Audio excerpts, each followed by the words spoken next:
ಹೊಕ್ರಾಣಿ ಗ್ರಾಮದಲ್ಲಿ ದಲಿತ ಯುವತಿ ಅತ್ಯಾಚಾರ ಮಾಡಿ ಕೊಲೆ ಶಂಕೆ ಹೃದಯ ವಿದ್ರಾವಕ ಘಟನೆ ನಡೆದಿದೆ.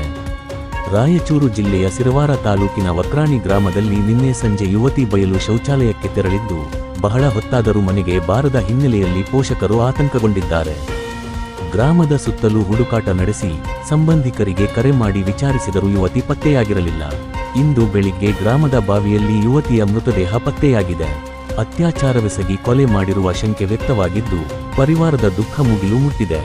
ಸ್ಥಳಕ್ಕೆ ರಾಯಚೂರು ಜಿಲ್ಲಾ ವರಿಷ್ಠ ಅಧಿಕಾರಿ ಹಾಗೂ Sirwar tahsildar Ashok Pawar, DYSP Chandrashekar Naik, CPI Shashikant M ಹಾಗೂ ಪಿಎಸ್ಐ ಚಂದ್ರಶೇಖರಯ್ಯ ಹಿರೇಮಠ ಭೇಟಿ ನೀಡಿ ಪರಿಶೀಲನೆ ನಡೆಸಿದ್ದಾರೆ.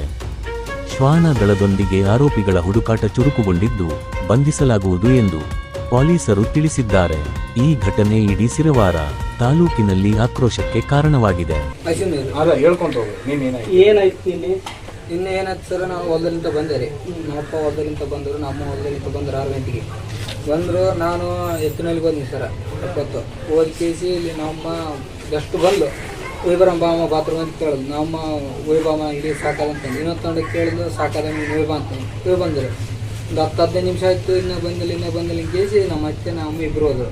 ಹೋಗಿ ಕೇಸಿ ನೋಡಿದ್ರು ಅಂದ್ರೂ ಅಷ್ಟು ಎಲ್ಲ ಚಪ್ಪಲಿ ಅಲ್ಲಿ ಇಲ್ಲಿ ಬಿದ್ದಿದ್ದು ಅಂತ ಅಷ್ಟಾದ್ರು ಮತ್ತೆ ಮನೆಗೆ ವಾಪಸ್ ಬಂದರು. ಮತ್ತೆ ಹೋಗಿ ಇನ್ನೊಂದು ತಂಡ ಬ್ಯಾಡ್ಮಿಂಟನ್ಗೆಲ್ಲ ಟಾಪ್ ಹಾಕಿ ಎಲ್ಲ ಹೋಗಿ ಎಲ್ಲ ಒಟ್ಟು ನೋಡಿ ಅಂದ್ರೂ ಅಲ್ಲಿ ಅಷ್ಟು ಅಬ್ಸರ್ವ್ ಆಗಿಲ್ಲ. ಇಲ್ಲಿ ನಾಪ್ಪ ಸ್ವಲ್ಪ ನಾಲ್ಕೊಂದು ತಾಸು ಬಿಟ್ಟು ಹೇಳ್ಯಾರ. ನಾಲ್ಕೊಂದು ತಾಸು ಬಿಟ್ಟು ಹೇಳಿದ ಮ್ಯಾಗ ನನಗೆ ಹೇಳಿದ್ರು ಫೋನ್ ಮಾಡಿ. ಆಮೇಲೆ ನಾನು ಕೇಸಿ ಒಂದು 5-6 ಕಿಲೋಮೀಟ್ರ್ ನಾನು ಚೆಕ್ ಮಾಡಿದ್ನಿ. ಹೋಗಿ ಎಲ್ಲ ಒಟ್ಟು ಚೆಕ್ ಮಾಡೋದು ನನಗೆ ಒಬ್ಬನಿದ್ನೆ. ನನಗೆ ಧೈರ್ಯ ಸಾಲಲ್ಲ. ನಾನು ಹುಡ್ರಿಗೆ ಹೇಳಿದ್ನೆ. ಹುಡ್ರಿಬ್ರು ಬಂದು ಕೇಸಿ ಅಲ್ಲಿಂದ ಬೇವರ್ಲಿಂದ ಬಂದು ಕೇಸಿ ಸಿರೋರ್ಗೆ ಹೋಗಿ ಸಿರೋರ್ ಬಸ್ ಸ್ಟ್ಯಾಂಡ್ ಚೆಕ್ ಮಾಡಿದ್ವಿ. ಚೆಕ್ ಮಾಡೋದು ಸ್ವಲ್ಪ ಅಲ್ಲಿ ಓಡಿಗಳಂತ ನಾವು ನೋಡಿದ್ವಿ.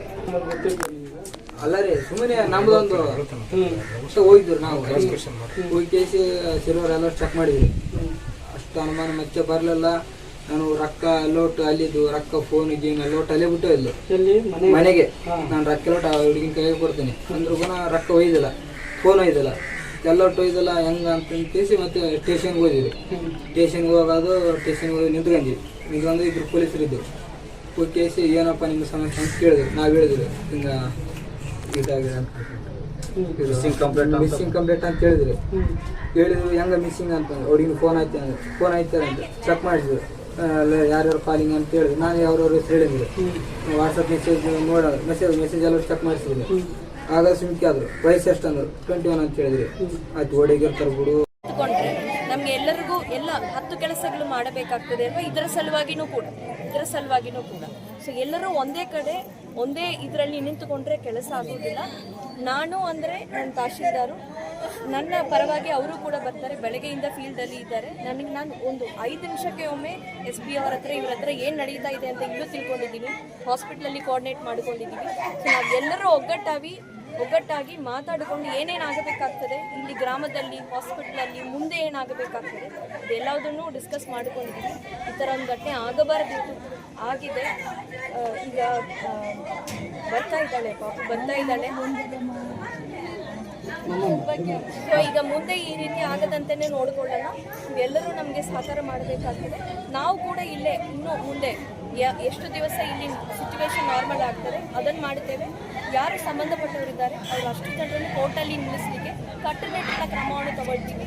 ಯಾರು ಕೂಡ ಒಂದು ಹೆಜ್ಜೆ ಕೂಡ ಹಿಂಜರಿ